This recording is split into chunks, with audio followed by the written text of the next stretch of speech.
But he's doing better. Now, here's the thing. We can make adjustments also to hear from God. We can make adjustments to hear from God. By the way, my friend who was on the phone with me heard me talking to this guy about his gunshot wound and this whole thing. And he's like, dude, where do you live? What are you doing?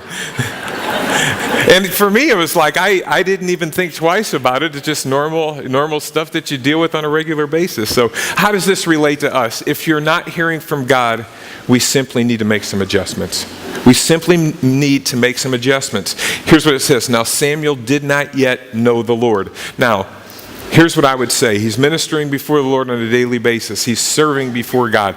But he really didn't know the Lord yet. And so God is deep, and we can know him on a deeper level. Does that make sense? As you get to know the Lord more, you discern his voice more. So here's the prayer I would suggest. Lord, I simply want to know you more. I simply want to know you more. The third thing is this. Promote a willing attitude. To answer the whisper, promote a willing attitude.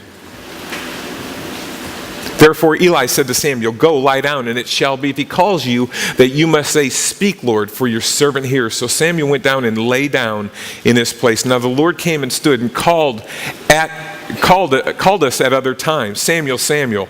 And Samuel answered, speak, for your servant hears. It's one thing to hear from God.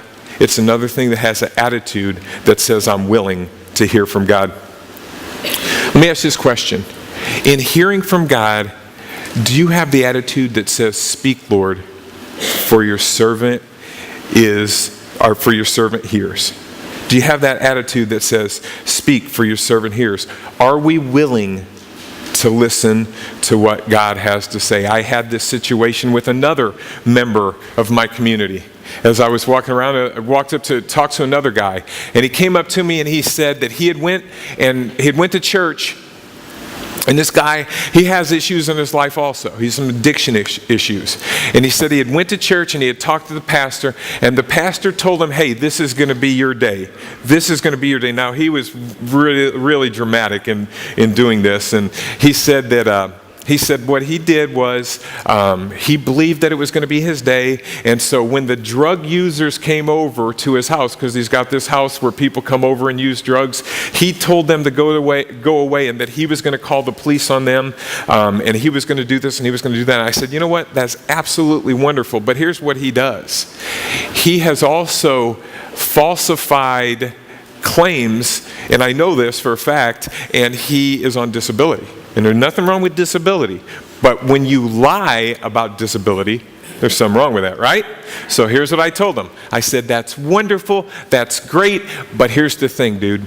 You're sitting home all day long doing nothing. And an idle mind is the devil's playpen. So what you need to do is get off your duff and get yourself a job. Anybody with me on that? Do you ever want to say that to some people? I do, and I did. And which he was crying when he told me the story. He immediately stopped crying and he told me, he said, no, I'm not going to do that. Here's the thing. He's going to fall back into what he was doing before because he didn't listen. He simply didn't listen. And there are things that we can do, that we can make a difference on, an attitude that's willing to say yes. Now, the next thing is this. The fourth thing is practice listening. The fourth way to hear the whisper is to practice listening. 1 Samuel 3:11. Then the Lord said to Samuel, behold, I will do something in Israel at which both ears of everyone who hears it will tingle. In that day I will perform against Eli all that I have spoken concerning his house from beginning to end. Practice listening. I heard this the other day, and Phil actually made this point for me. He said that Dave can go and listen and pick out a guitar. He can actually pick out what the guitar parts that are in the particular music. I read this story the other day. A Midwesterner from the farm was visiting his college roommate in New York City. Walking near New York Times Square one day, the farm boy suddenly remarked, I hear a cricket.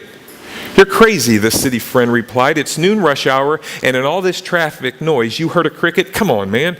No, I did hear a cricket, the visitor insisted. Focusing more intently, he walked to the corner, crossed the busy avenue, and looked all around. Finally, he approached a shrub and a large cement planter. Digging beneath the cover mulch, he found his cricket. His friend couldn't believe what he had seen, but the friend from the farm said, "My ears are no different from yours. It simply depends on what you have learned to listen for. Here, let me show you." He reached into his pants pocket, he pulled out a handful of change, and he dropped the coins on the sidewalk. At the sound of the money hitting the pavement, every head along the crowded block turned. "You see what I mean?" the visitor said as he began picking up what was left of his coins. "It all depends on what you're listening for." It all depends on what Samuel had to hear from God concerning his mentor. It wasn't an easy thing to do, but he had practiced his listening. Now, here's the next thing. The fifth thing is this: prefer to face difficulties. Prefer to face difficulties.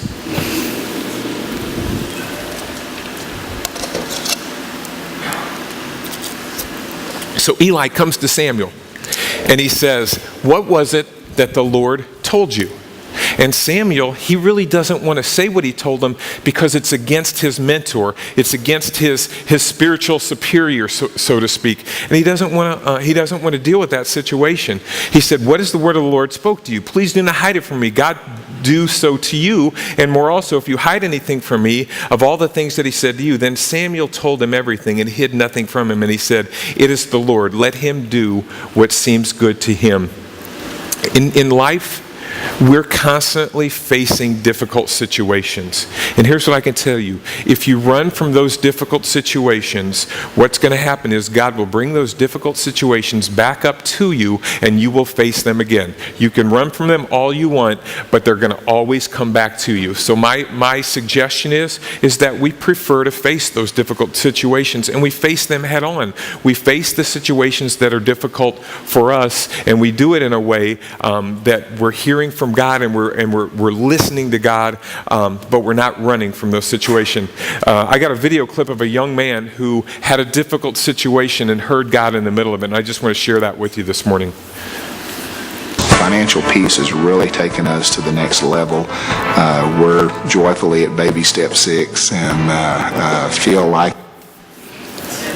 Yeah, it wasn't the young man, but that's okay.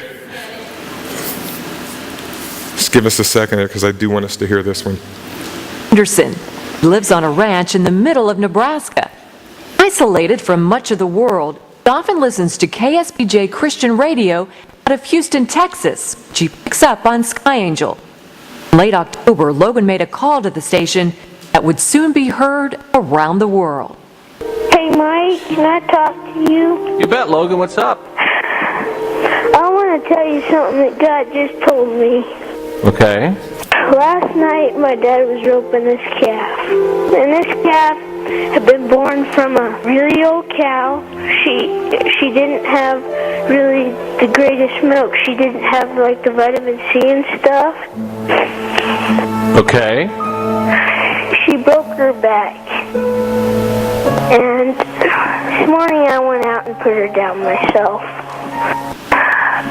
I was talking to God. I was asking God why she was special. And God said, "You know, Logan, but my son was special, but he died for a purpose." It's kind of the same thing. That calf was close to me, and God's son was close to him. Logan, you're so right. It's true. Think you're gonna be okay? Yeah, I'll be fine. But I wanted to tell you guys that is so important. Just remember, when you lose a loved one or a pet, always remember that God gave his son too, and he understands. He will always understand. He will always just run to him. Logan, you're wiser than you know, buddy. Oh, I just figured I'd better call and share with you guys. Love you. Love you too. Bye. Bye-bye. KSBJ Conversation on their website. As